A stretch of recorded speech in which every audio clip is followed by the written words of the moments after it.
Bonjour tout le monde. Donc, dans cette séance, on va traiter un exercice concernant le produit scalaire. Donc, on va prendre ABC un triangle tel que AB égale à 1, BC égale à AC égale à la racine carrée de 2. Voilà, donc AB c'est un triangle tel que AB égale à 1. Et donc, c'est un triangle isocèle en B, donc, parce que AC égale BC. I, le milieu de segment AB, c'est bien. I, le milieu de segment AB. Et D, un point, vérifier cette relation vectorielle qui est égale DB moins 2 DC égale le vecteur nul. La première question, c'est de calculer la distance CI. Donc, pour calculer la distance CI, on va utiliser ce qu'on appelle le théorème de la médiane. Donc, calculant CI. C'est bien. Donc, en appliquant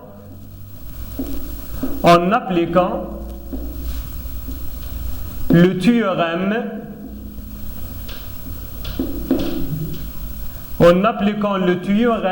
de la médiane,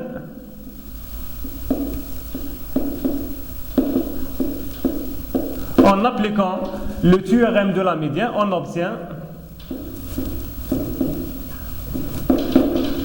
2 points. Le théorème de la médiane dit que CA au carré, le côté CA au carré plus CB au carré est égal 2CI au carré plus AB au carré sur 2. AB au carré sur 2. Ça, c'est le théorème de la médiane. On cherche à calculer la distance CI. Donc, application numérique.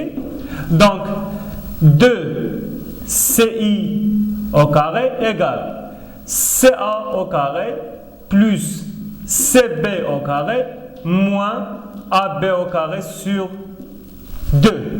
Alors,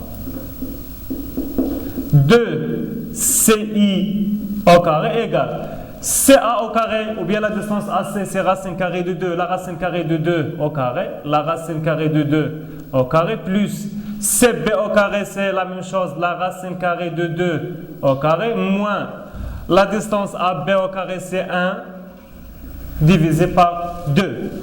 Ainsi, 2CI au carré est égal. La racine carrée de 2 plus la racine carrée de 2, c'est 2 plus 2, c'est 4, moins 1 demi. Donc,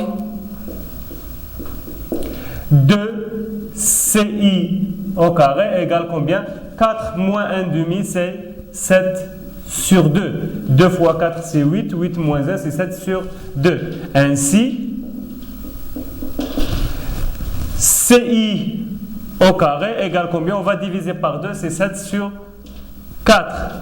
Donc, CI, on va passer à la racine carrée, c'est la racine carrée de 7 sur la racine carrée de 4, c'est 2. Voilà, la distance CI, c'est la racine carrée de 7 sur 2. La deuxième question, c'est de calculer AD en fonction de AB et AC, c'est-à-dire exprimer le vecteur AD en fonction de vecteur AB et de vecteur AC. Pour cela, on va utiliser la relation vectorielle DB moins 2 DC égale le vecteur nul. Donc, la deuxième question, c'est de calculer AD en fonction de AC. On a, d'après les données bien sûr, DB, le vecteur DB, moins 2DC égale le vecteur nul. Donc, 2 points. On va utiliser la relation de Charles avec le point A.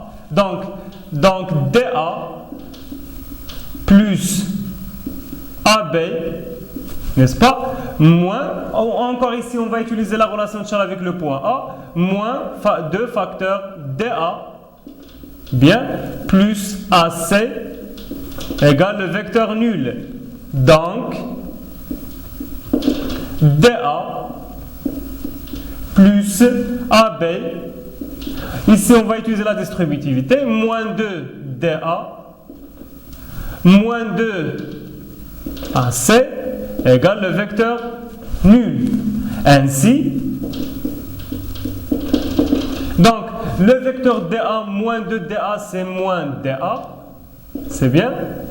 Plus AB moins 2AC égale le vecteur nul. Mon objectif, c'est quoi? De calculer AD en fonction de AB et AC.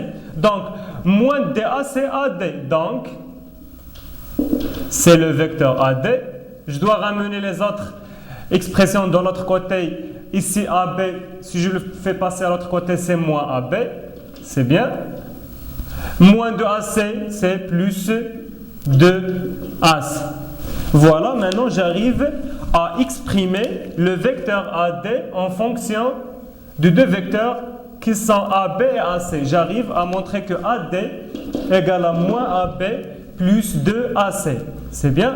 La troisième question, c'est de montrer que le produit scalaire ABAC égale AB scalaire AI, sachant que I, le milieu de AB. Donc, la troisième question, c'est de montrons que deux points, AB scalaire AC égale AB scalaire AI. Donc, on ne va pas utiliser ici la définition de produit scalaire ou bien la forme trigonométrique de produit scalaire. Non, mais on va utiliser la relation de Charles. AB scalaire AC égale. J'ai besoin de montrer que AB scalaire AC égale AB scalaire AI. Donc, je garde le même vecteur AB scalaire. Ici, encore, on utilise la relation de Charles avec le point I. C'est AI plus IC. On a utilisé la relation de Charles avec le point I. Égale AB, on va utiliser les propriétés de produit scalaire. AB scalaire AI plus AB scalaire IC. C'est bien. Maintenant, AB scalaire ici, on a quoi? On a I, le milieu de AB. Et le triangle ABC est un triangle isocèle en C parce que CA égale CB. Donc, le triangle ABC est un triangle isocèle en C. I, le milieu du segment AB. Alors, CI sera encore la médiatrice de AB. C'est-à-dire la droite CI, elle est perpendiculaire à AB. Donc, puisque ABC est isocèle en C et I, le milieu de AB, alors quoi? Alors CI est perpendiculaire à AB en I, bien sûr. C'est-à-dire quoi? C'est-à-dire que le produit scalaire, donc j'efface,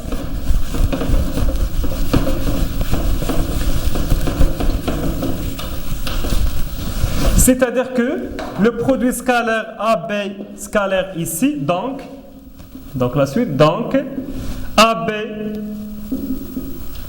scalaire IC égale 0. D'après une propriété vue au cours, si vous avez deux droites perpendiculaires, le produit scalaire égale à 0. Conclusion.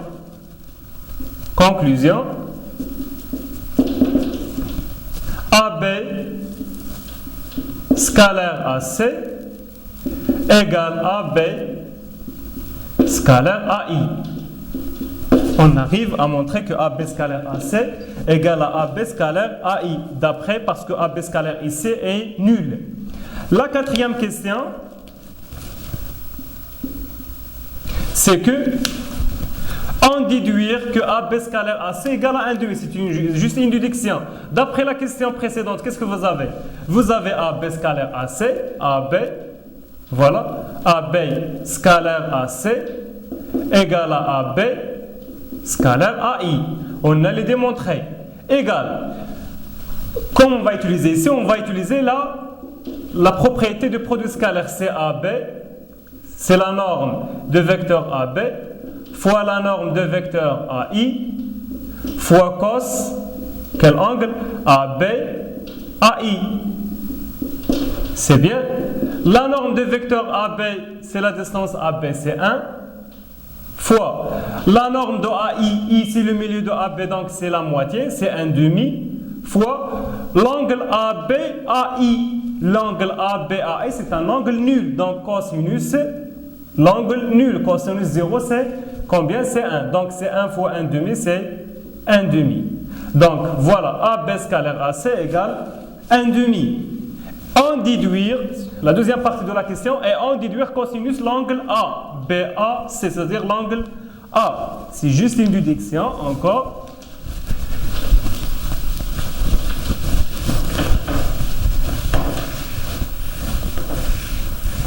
Voilà.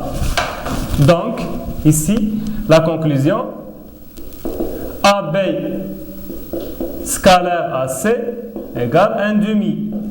Maintenant, je veux chercher cosinus BAC. On a quoi? Cos, ou bien on a AB scalaire AC égale 1,5. Donc, ici, on va utiliser la relation trigonométrique de produit scalaire. C'est la norme de AB fois la norme de AC fois combien? Fois cos l'angle BAC. C'est-à-dire l'angle compris entre les deux vecteurs. AB, AC, c'est l'angle A, égal à 1,5. Donc, à la norme de AB, c'est 1. La norme de AC, c'est la racine carrée de 2. Fois cos BAC, égale 1,5. Ainsi, voilà, ainsi, cos BAC égale à 1 sur 2 la racine carrée de 2. Voilà, on a trouvé le cosinus de l'angle BAC. La dernière question, c'est de calculer le produit scalaire. La cinquième question, c'est calculer AB scalaire AD. Donc, on a AB scalaire AD égale. Ici, on ne va pas utiliser la définition ni la relation vectorielle parce qu'on n'aura pas l'angle AB AD. Donc, on va utiliser quoi? AB scalaire. Je remplace AD par sa valeur, c'est moins AB plus 2AC. On a déjà montré que AD égale à moins AB plus 2AC égale. On va utiliser les relations, bien les propriétés de produit scalaire. C'est moins la norme de AB au carré plus 2AB scalaire AC. Moins AB au carré, c'est moins 1 parce que la norme de AB, c'est 1 plus 2 fois AB scalaire AC, c'est déjà calculé, c'est 1,5 égale moins 1 plus 1 qui est égal à 0. Ainsi, AB scalaire AD égale 0. La déduction, c'est déduire la nature du triangle BAD. Donc, on a quoi? On a AB scalaire AD est nul. Donc, la conclusion, c'est quoi? Donc, les deux vecteurs AB et AD sont orthogonaux.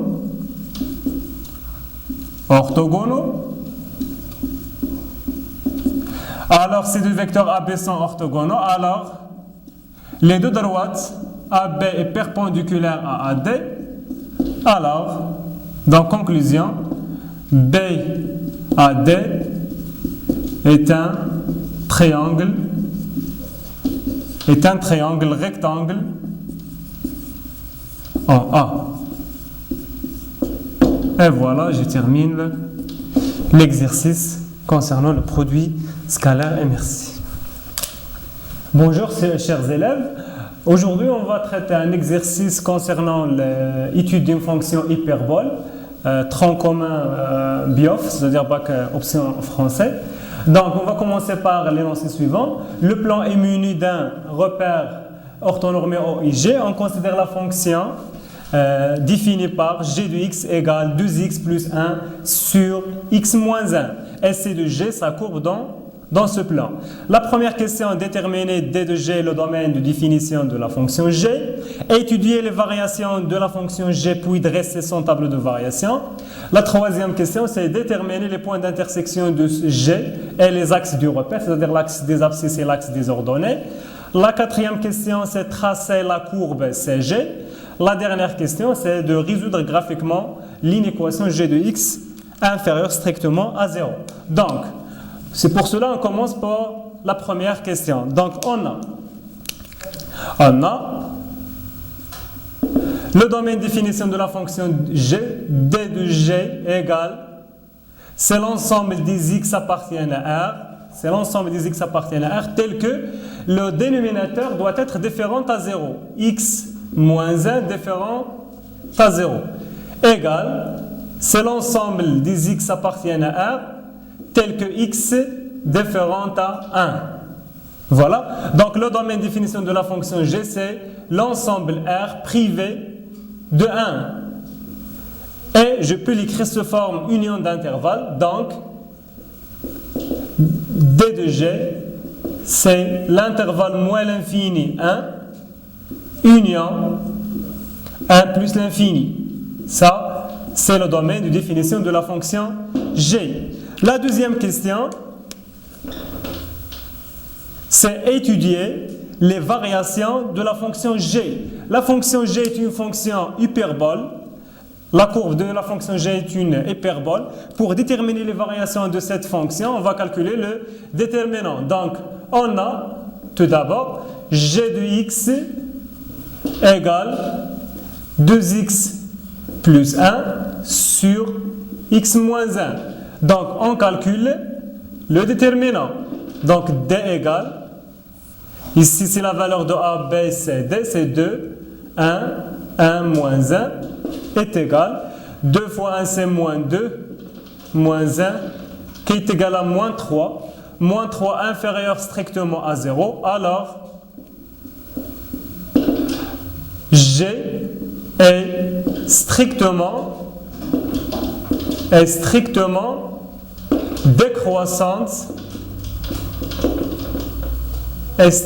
décroissante sur D de G, c'est-à-dire sur R privé de 1. Voilà, la fonction G, elle est strictement décroissante. Et dresser le tableau de variation. Donc, on va dresser le tableau de variation de la fonction G. Le tableau de variation, en résumé, c'est un tableau dans lequel on résume les variations d'une telle fonction.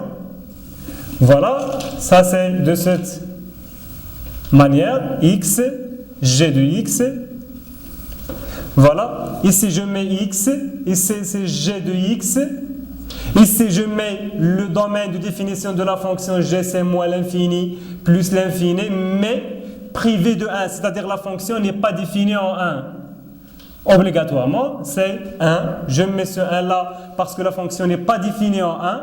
La fonction G elle est strictement décroissante, c'est-à-dire, voilà, je dresse deux flèches descendantes. La fonction G est strictement décroissante. Voilà, ça c'est le tableau de variation de la fonction G. La troisième question, déterminer les points d'intersection de la courbe G et les axes du repère. Donc, comme vous savez bien, on a deux axes, l'axe des abscisses et l'axe des ordonnées. L'axe des abscisses et l'axe des ordonnées. Donc, la question 3, la troisième question, c'est déterminer les points d'intersection de C de G et l'axe des repères. Donc, l'intersection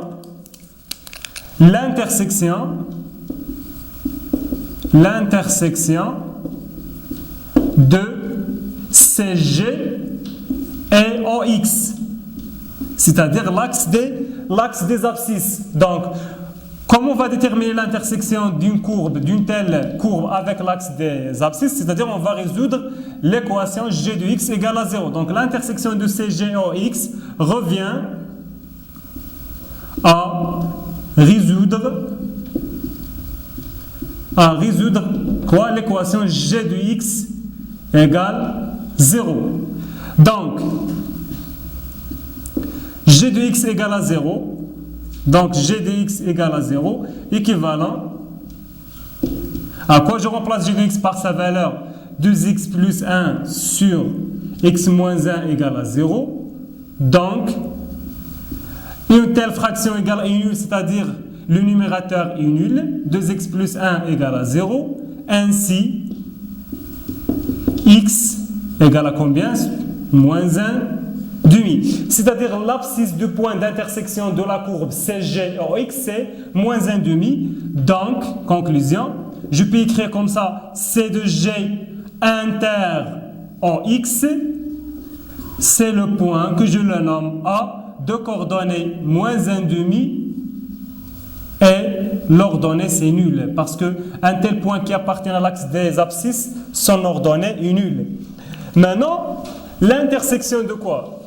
L'intersection de CG et OY. L'intersection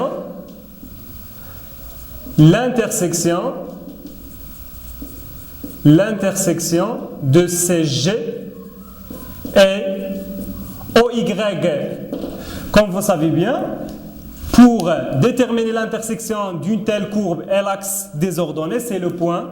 Donc, on a CG inter OY égale à un point que je le nomme B, c'est 0 et F les 0.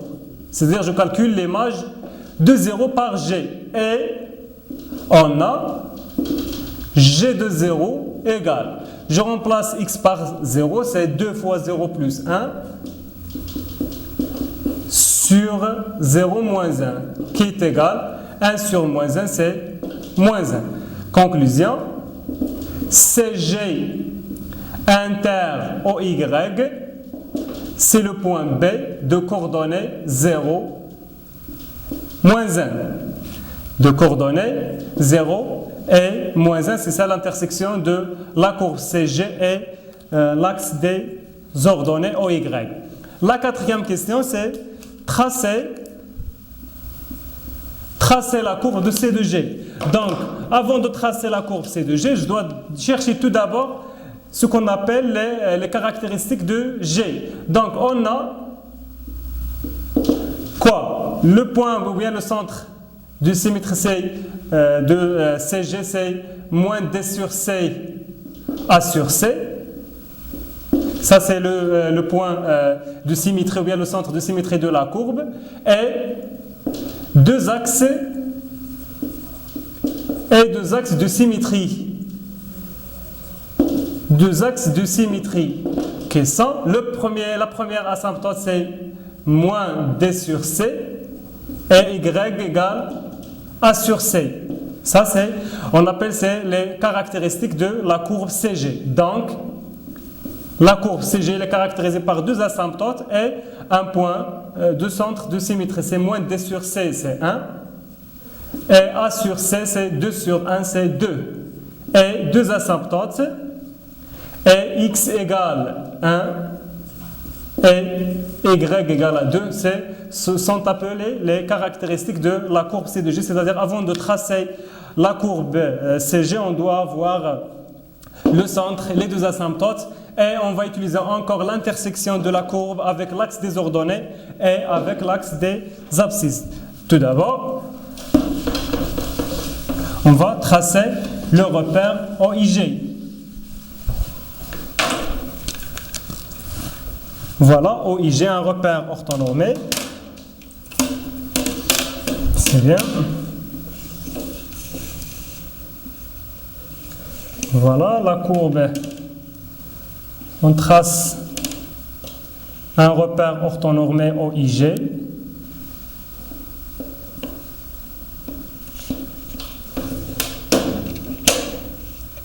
C'est bien comme ça, OIG.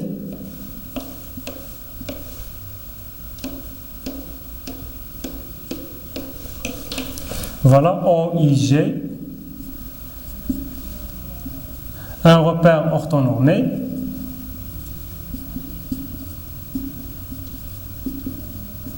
C'est bien.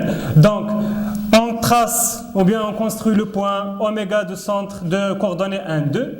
1, 2, c'est le point oméga, c'est le centre de symétrie. Deuxièmement, je trace les deux droites x égale à 1, y égale à 2. X égale à 1, y égale à 2, c'est les deux asymptotes de l'hyperbole. Voilà. La deuxième asymptote, c'est y égale à 2. Je trace comme ça. Ça, c'est les deux asymptotes. La fonction g, elle est strictement décroissante sur le domaine de définition. J'ai encore l'intersection de C de G avec l'axe des ordonnées, c'est le point de coordonnées 0, moins 1. Voilà, 0, moins 1, c'est le point B, le point d'intersection de la courbe CG et OY. Et j'ai encore l'intersection de C de G en X, c'est le point de coordonnées moins 1,5, 0. Ça, c'est le point A, de coordonnées moins 1,5, 0. Et la fonction, elle est strictement décroissante, donc on va essayer de tracer la courbe passante par ces deux points, et strictement décroissante. Ça, c'est une asymptote. On va le faire de cette manière-là. Ça, c'est la courbe descendante. Ça, c'est une autre asymptote. Voilà. On s'approche peu à peu de l'asymptote. Maintenant, on va tracer le symétrique de cette partie par rapport à oméga, tout simplement. Donc, la fonction elle est strictement décroissante. Voilà. J'efface ici pour qu'on puisse avoir une bonne représentation de la courbe. Équivalent à. Voilà. G de x est inférieur strictement à 0, c'est-à-dire je cherche les intervalles, voilà x appartiennent à cet axe, de telle sorte que leurs images par G inférieure strictement à 0. C'est-à-dire, si je prends par exemple ici x, son image nous donne une valeur positive. Moi, je cherche une valeur négative. Autrement dit, g de x inférieur strictement à 0, c'est les parties de la courbe qui est située au-dessous de l'axe des abscisses. G de x inférieur strictement à 0, c'est-à-dire les parties de la courbe G, de telle sorte que cette partie est située au-dessous de la courbe de la droite, ou bien l'axe des abscisses. Donc, équivalent S égale, c'est cette partie-là de la courbe. Donc, cette partie de la courbe, elle est située au-dessous. Pour x appartient à l'intervalle moins 1,5, 1. C'est-à-dire les x qui appartiennent à cet intervalle, n'importe quel x qui est situé à cet intervalle, leurs images par la fonction g nous donnent des valeurs qui sont strictement négatives. Donc, la solution de l'inéquation g de x inférieure strictement à 0, c'est l'intervalle moins 1,5, 1. Et je vous remercie pour votre attention. Je vous souhaite bon courage. C'est bien.